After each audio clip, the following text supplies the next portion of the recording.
Dituding jadi bohir teroris di Indonesia, seruan tangkap Fadlizon menggema. Pak Fadlizon ini sudah semestinya dijemput oleh aparat Polri untuk dimintai keterangan. Bahkan mungkin sudah layak untuk ditetapkan sebagai tersangka. Saya membenarkan pernyataan Kompolnas bahwa pembubaran Densus 88 merupakan narasinya teroris. Artinya, Fadlizon ini adalah seorang teroris. Karena hanya teroris yang merasa terancam dengan keberadaan Densus 88 anti teror Polri. Sebetulnya ini sudah lama sekali. Ya. Ini Pak sangat penting sekali. Ini sebetulnya sudah sangat lama sekali, Saudara. Kasus ini tetapi seperti pembiaran. Kami hanya husnuzon. Kami selama ini hanya husnuzon apakah Densus 88 masih kurang bukti. Ya. Apakah Densus 88 ini masih mengumpulkan bukti-bukti keterkaitan bahwa seseorang tersebut adalah teroris ataupun mendukung pergerakan-pergerakan teroris? Jejak digital Fadlizon membuka tabir. Kenapa Fadli selalu rese, selalu ribet, selalu nyinyir kalau ada teroris yang ditangkap, apalagi sampai dilumpuhkan oleh Densus 88? Terjawab dengan beredarnya foto bukti.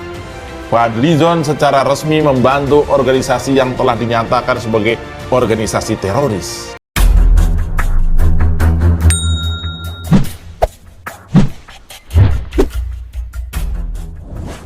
Seruan menangkap politisi Partai Gerindra, Fadlizon bikin geger jagat maya setelah tagar tangkap Fadlizon trending topik di Twitter pada Kamis kemarin. Anak buah Prabowo Subianto itu diminta untuk segera diamankan lantaran disinyalir menjadi seorang pendana yang mengongkosi berbagai kegiatan terorisme di Indonesia. Pantauan populis.id pada pukul 9:30 tagar tangkap Fadlizon sudah tembus 1.214 cuitan. Tudingan Fadlizon sebagai bohir teroris itu bermula dari pernyataan pegiat media sosial Eko Kuntadi menyebut Fadlizon pernah menyerahkan bantuan $20.000 ke Hilal Ahmar Society atau HASI. Kelompok ini dinyatakan sebagai organisasi teroris oleh Perserikatan Bangsa-Bangsa atau PBB pada Maret 2015.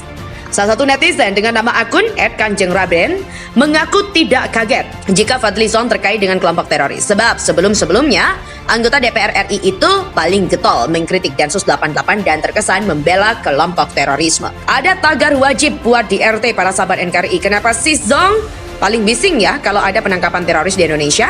Karena dia bohir, pantesan. #tangkap Fadlizon. Tulis akun tersebut. Sudah kukatakan juga apa? Kitab Sang Kuasa itu jelas. Orang tak akan lari dari tabit yang diikutinya. Sebelum itu, keluar Zong sudah kukatakan teroris. Ternyata benar kan? Timpal akun dari Sutaya Lili. Tidak hanya itu, sejumlah pengguna media sosial Twitter juga membagikan foto lawas Fadlizon yang sedang memberikan bantuan kepada HASI. Salah satu pria yang berdiri mendampingi Fadlizon disebut-sebut sebagai sosok teroris yang baru dibekuk Densus 88 beberapa hari lalu. Tudingan Fadlizon sebagai bohir teroris itu bermula dari pernyataan pegiat media sosial Eko Kuntadi menyebut Fadli pernah menyerahkan bantuan $20.000 ke Hilal Ahmar Society atau HASI. Kelompok ini dinyatakan sebagai organisasi teroris oleh Perserikatan Bangsa-Bangsa pada Maret 2015. Salah satu netizen dengan nama akun Kanjeng Raden mengaku tidak kaget jika Fadlizon terkait dengan kelompok teroris. Sebab sebelum-sebelumnya anggota DPR RI itu paling getol mengkritik Densus 88 terkesan membela kelompok terorisme. Ada tagar wajib buat di RT para sahabat NKRI. Kenapa sis Zong paling bising ya kalau ada penangkapan teroris di Indonesia? Karena dia bohir, pantesan. #tangkap Fadlizon. Tidak hanya itu, sejumlah pengguna media Twitter juga membagikan foto lawas Fadlizon yang sedang memberikan bantuan kepada HASI. Salah satunya, pria yang berdiri mendampingi Fadlizon disebut sebagai sosok teroris yang baru dibekuk Densus 88 beberapa hari lalu. Orang di sebelah Fadlizon ini adalah Angga Dimas Persada, kelahiran Jakarta 4 Maret 1985, karyawan swasta beralamat di Komplek Deplut Pondok Aren Jalan Caraka Raya Blok B54 RT 1 RW 8 Tangsel, Banten. Ditangkap Rabu 9 Maret 2022 sekitar pukul 8:02 di Jalan Caraka Raya. Kata akun YR Radianto. $20.000 setara dengan 288 juta dari Fadlizon, pendukung teroris untuk yayasan milik dokter teroris yang mampus ditembak Densus 88 kemarin. Mereka yang terlibat membantu para pelaku kejahatan ya sama dengan para pelaku kejahatan itu sendiri. #tangkap Fadlizon. Sementara itu, Fadlizon sendiri sudah memberikan klarifikasi terkait tudingan keterlibatannya dengan kelompok teroris. Meski fotonya berseliweran, namun Fadli mengaku dirinya tak pernah mengeluarkan sepeser pun buat kelompok teroris. Fadlizon kini tengah dalam situasi tak menyenangkan, di mana dirinya dikait-kaitkan dengan aksi terorisme. Berdasarkan pantauan terkini.id, hal itu lantaran banyak netizen yang menganggap bahwasanya Fadlizon kerap tampil sebagai pembela teroris. Makanya tak heran, lantas muncul tudingan yang mengaitkan Fadli dengan aksi terorisme hingga bahkan dirinya disebut sebagai bahir alias sosok yang mendanai. Nah, terkait hal itu, Fadlizon akhirnya memberikan klarifikasi yang mengatakan bahwasanya dirinya difitnah. Klarifikasi terhadap fitnah yang mengaitkan kerja DPR RI dengan isu terorisme. Buka Fadlizon dikutip dari terkini.id. Saya mengikuti beberapa berita, saya mulai dari cuitan seorang buzzer yang isinya mengaitkan seolah-olah saya punya kaitan dengan seorang terduga teroris yang baru saja ditangkap Densus 88 hanya karena sebuah foto lama tahun 2015.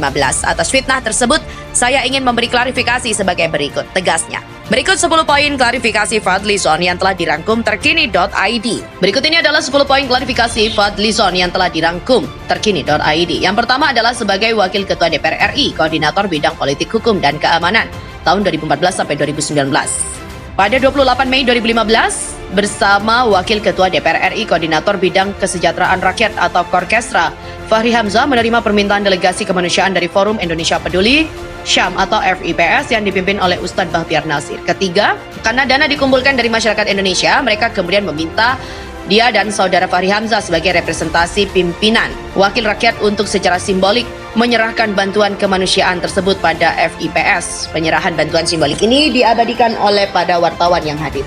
Selanjutnya, Fadlizon mengatakan setiap kegiatan saya sebagai anggota dan pimpinan parlemen selalu didokumentasikan sebagai bentuk keterbukaan sekaligus pertanggungjawaban publik. Kelima, sebagai catatan, semua dana yang tertera dalam simbol 20.000 US dollar adalah dana yang dikumpulkan oleh FIPS dari masyarakat Indonesia, bukan sumbangan pribadi saya atau saudara Fahri Hamzah. Saya dan saudara Fahri Hamzah kenal dengan 3 anggota delegasi FIPS, yaitu Ustadz Bahtiar Nasir Mustafa Nahra, serta pengacara Ahmad Mihdan. Namun 4 orang lainnya saya tidak kenal. Ketujuh, sebelum bertamu ke DPR, pada tanggal 21 Mei 2015, FIPS juga telah bertamu ke Kementerian Luar Negeri yang diterima oleh Wakil Menteri Luar Negeri.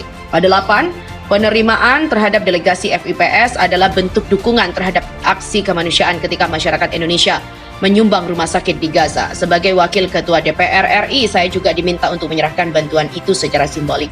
Upaya untuk mengait-ngaitkan dan dengan terduga teroris adalah fitnah belaka. Secara politik saya menganggap ini adalah fitnah yang kotor, sama seperti kalau ada orang yang mencoba mengaitkan Presiden Jokowi dan teroris hanya karena pernah menerima terduga teroris. Farid Okbah di Istana.